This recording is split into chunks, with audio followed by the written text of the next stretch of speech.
You want to start off with a cup of peanut butter, and we are going to put a cup and a half of powdered sugar right in. This is one of my famous Christmas desserts. I get asked to make this every year, and it goes in a flash. I have to hide it from my family because if I try to take it to a party, they will eat the whole thing. This is going to be a double-decker dessert. I have grown to call these butterscotch clouds because you get a nice fluffy butterscotch taste. All right, so we've put in that cup of peanut butter, the cup and a half of powdered sugar, and now we're going to pour in 6 tablespoons of melted butter.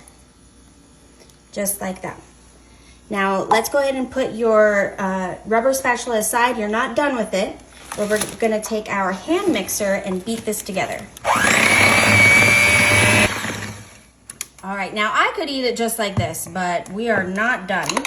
And now what we're gonna do is I have already made some graham cracker crumbs. These are just regular chocolate graham crackers. And I went ahead and I put them in a Ziploc, beat it with a rolling pin, and now we're going to pour 9 ounces right on into our peanut butter mixture. You can use chocolate graham crackers like I used, or if you can find like chocolate wafers, like vanilla wafers, but the chocolate kind, those work perfectly as well.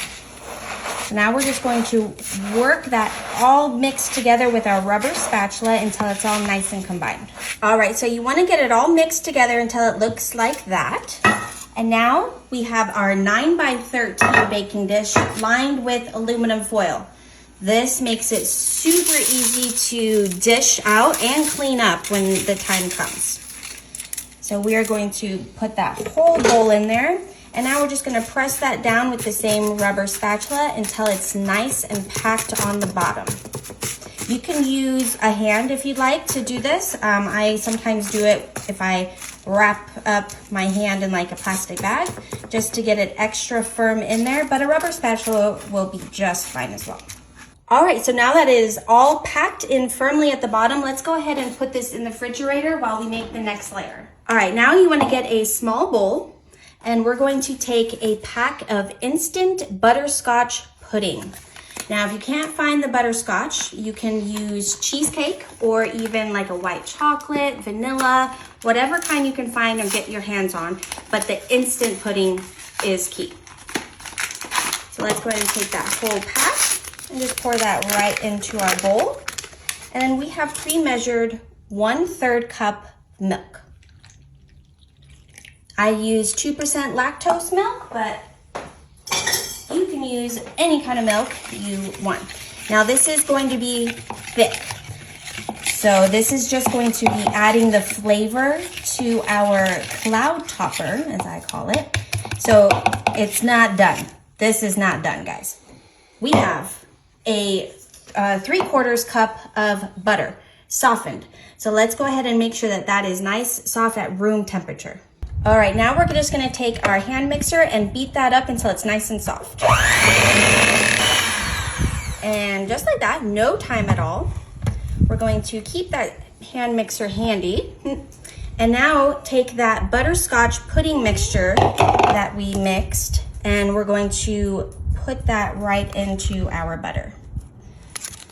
Now, if anyone has any tips or tricks to get this out of a wire whisk, please leave it in the comments. Send it to your girl because sometimes this takes longer than making the whole dish.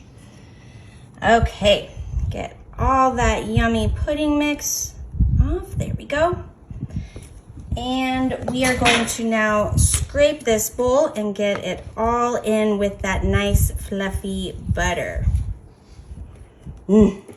I love pudding, and I think I've said it a few times in my videos. I don't know if I trust people that don't like pudding, but if anything has pudding in it, I will love it.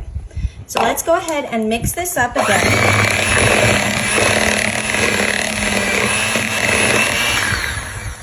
Perfect. And now we are going to gradually add some powdered sugar. So we're going to be adding 1/2 cup at a time, but we do want about 3.5 cups. So I will go ahead and do this gradually, and I'll get back to you in just a minute.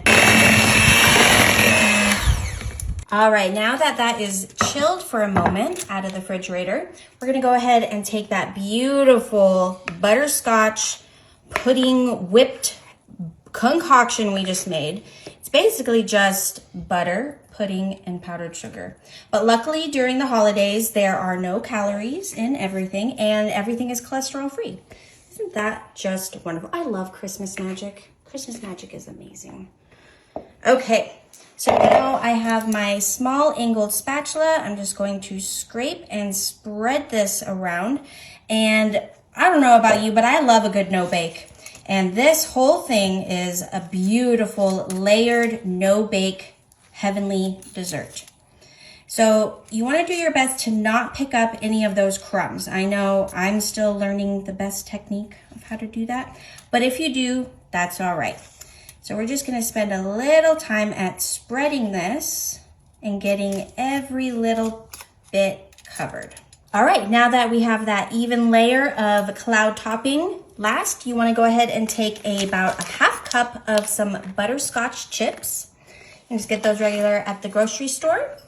And you want a spoonful of Crisco. So about that much.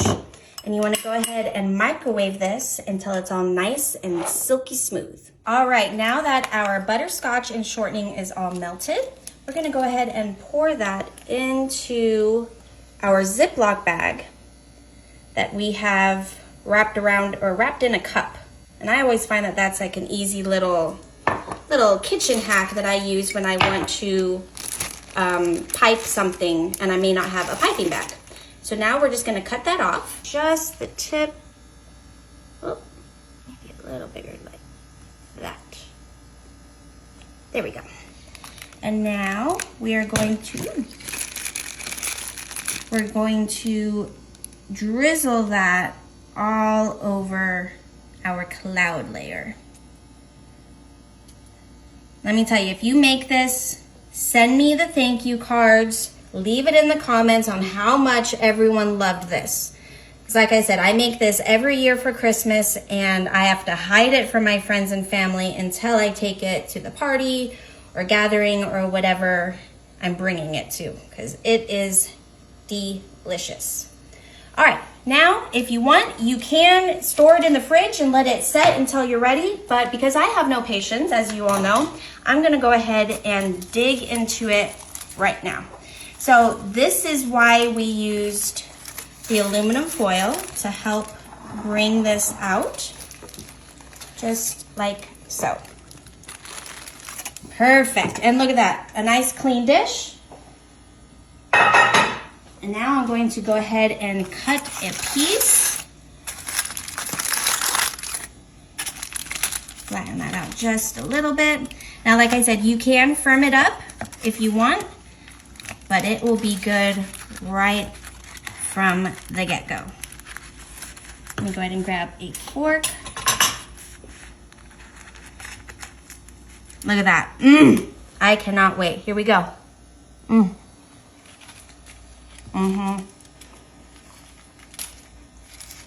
Delicious every time.